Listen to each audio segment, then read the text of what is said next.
Greetings from the Edge. I want to talk about a man. We'll call him Fred. And about 4 years ago, I saw him and everything in me went, Shazam, that's just a beautiful person, and I just felt champagne bubbly, and I know at the time that I had a good 15 years of momentum behind me that was negative. And he manifested right out of my experience sort of as soon as he came in, before I got a chance to know him or he got a chance to know me. And then we talked about it, you and we talked about how you shouldn't get caught up on the form, and if thinking upon a person specifically caused negative feelings, then you should back off and think about the essence and what you liked about them and those kind of thoughts. So I tried that for a while. And I could never really feel as good as when I thought specifically about Fred. And then I judged myself for a long time, and I thought, I'm just not doing it right. And then about a year ago, I said, screw it, I'm just going to think of Fred. And I'm going to think of him in all the loving ways that I can imagine. And so I did that for a year, and it was wonderful. And 2 weeks ago, I saw him drive down my street, and I thought, it's worked. It's brilliant, And so I went up to where I saw he was staying, and I buzzed the buzzer, and I was like, hi, and I did not get the response that I had been imagining. In fact, it was very, weird. And and then I thought this, and this is why I thought, okay, well, maybe I could get really upset about this and think I've really not done any of this right, or I could think, you know what, maybe he was caught off guard, and he doesn't know what a good idea I am and what a good idea we'd be. And so that made me feel better.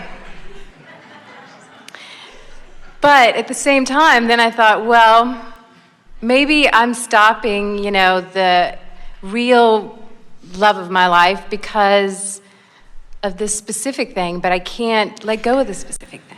Well, the most important question that we want to put to you is, at what point did you decide to, instead of working it out vibrationally, to jump in with action? In other words, why was the action so compelling? To go up to the buzzer that day, or? Because you were creating it in thought. Yes. You'd been sort of working it around, and you'd finally found a way to relax. In other words, you've been working on this for a while, and some was not comfortable, and some thoughts were more comfortable, and some thoughts were less comfortable, and some thoughts. But you brought yourself into quite a place of comfort. And as you got yourself into quite a place of comfort, then you began seeing some evidence of your motion forward. And then, rather than letting the stream continue to carry you to the fruition that you're looking for, you must have lost faith in the stream's ability to take you where you wanted to go, and you decided to go ring the buzzer. In other words, so this is just our way of saying to you, you don't have the timing that the universe has. So now you want to say, well, is the universe really taking me to Fred? And we say, if you can trust that the universe knows all the good stuff you got from Fred, and all the good stuff you got from John, and all the good stuff you got from Jim, and all the good stuff you got, if you would accept that you've been sifting through the sands of men for quite a very long time, and that you have created a magnificent relationship of which Fred is a part, but not all-inclusive. In other words, there's stuff that Fred has that's really active and dominant in Fred that is nowhere a vibrational match to what's going on in your vibrational escrow. So meanwhile, the universe knows full well what you want and knows where all of it is, and is calling you toward it and giving you evidence that you are focusing well, but all of a sudden you want to jump in with both feet and with all of your action and go ring Fred's doorbell, and the universe is saying, wrong doorbell, wrong doorbell, wrong doorbell, okay, wrong doorbell. This is the idea on that. I want to go, well, if Fred's not right for me, shouldn't I get to have some experience with Fred and then go, okay, no, thank you, Fred? Why does the universe get to say, Fred's not yours?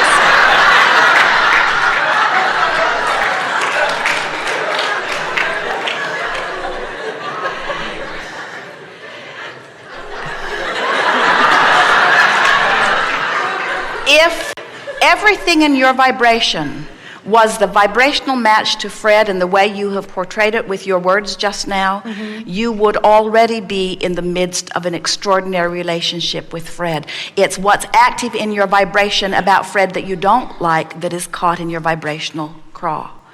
And we want you to step back from the person called Fred, whose real name shall be left nameless to protect the innocent.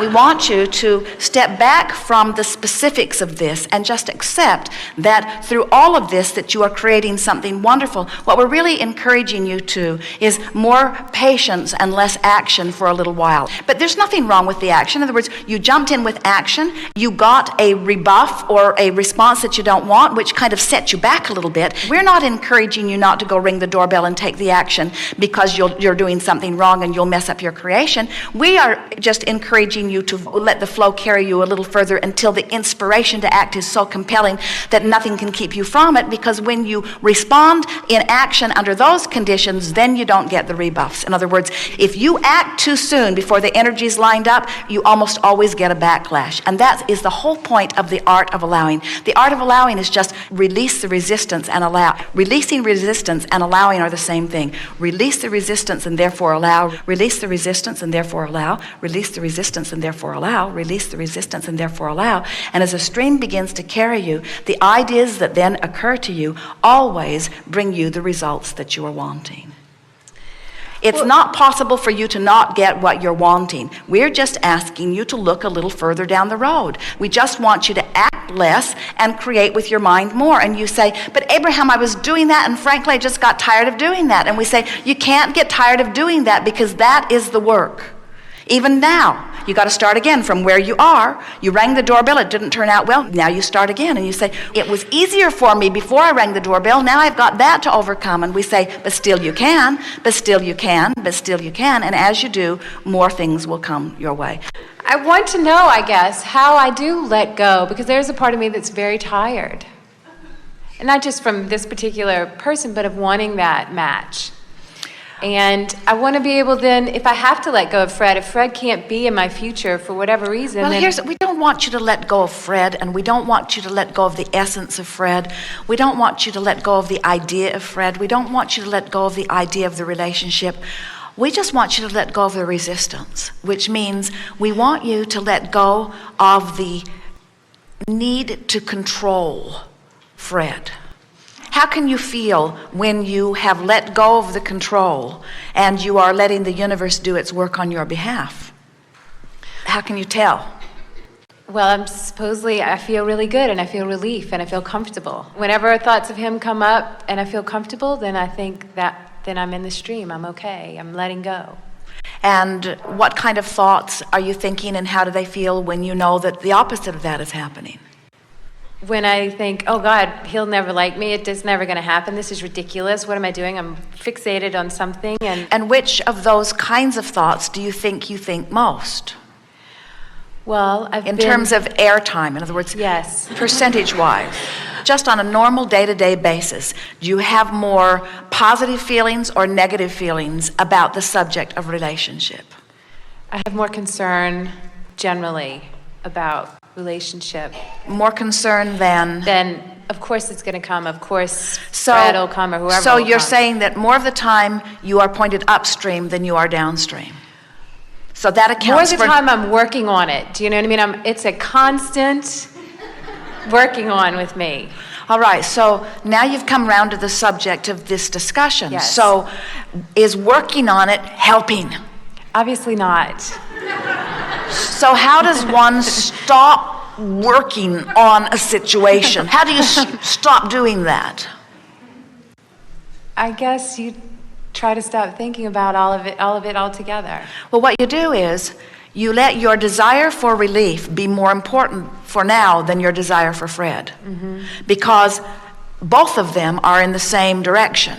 Right. And that's why when you say, I'm just weary of this, we say, well, that's a very good sign.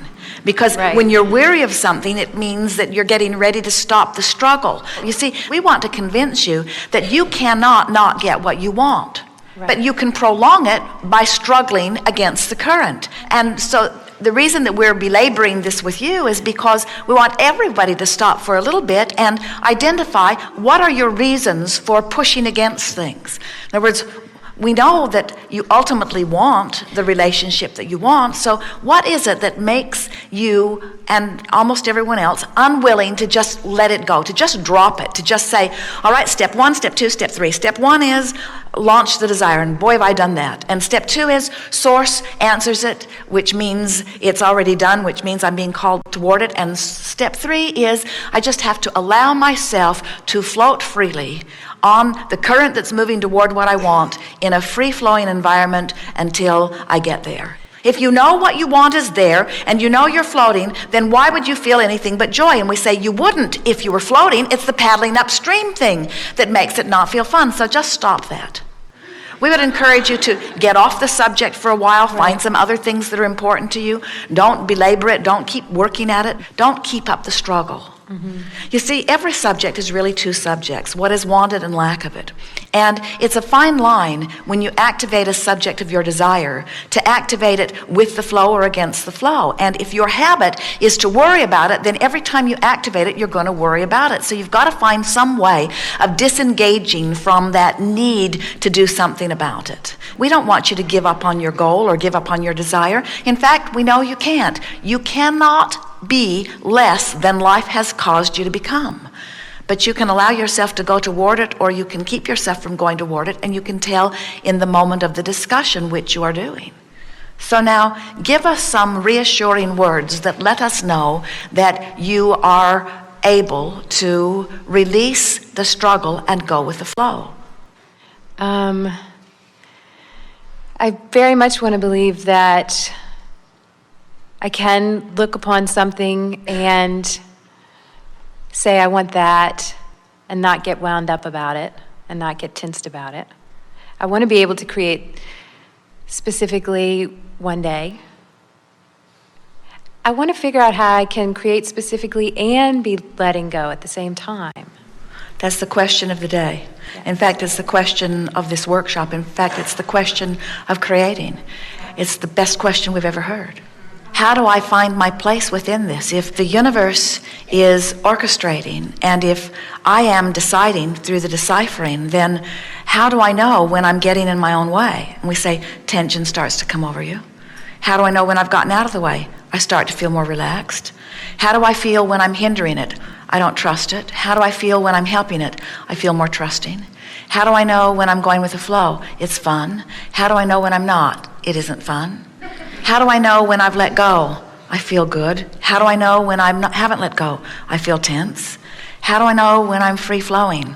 I feel ease. How do I know when I'm pushing against the current? I feel tense.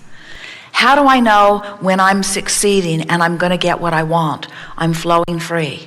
I'm flowing free. But Abraham, I'm flowing free, but I don't have Fred. So how do I know it's working? And we say, because you're flowing free. Right. Flowing free has to be what you're after. Yes. Fred's downstream. If you're flowing free and Fred's downstream, what's inevitably going to happen? I'll run into him.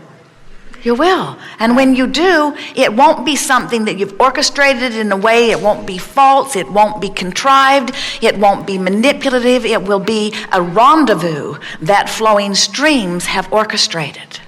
And when it happens, and I come into contact, and I recognize and I see through the way that I feel the perfection of this relationship, I won't say, "Are you Fred?" because it won't matter. Right.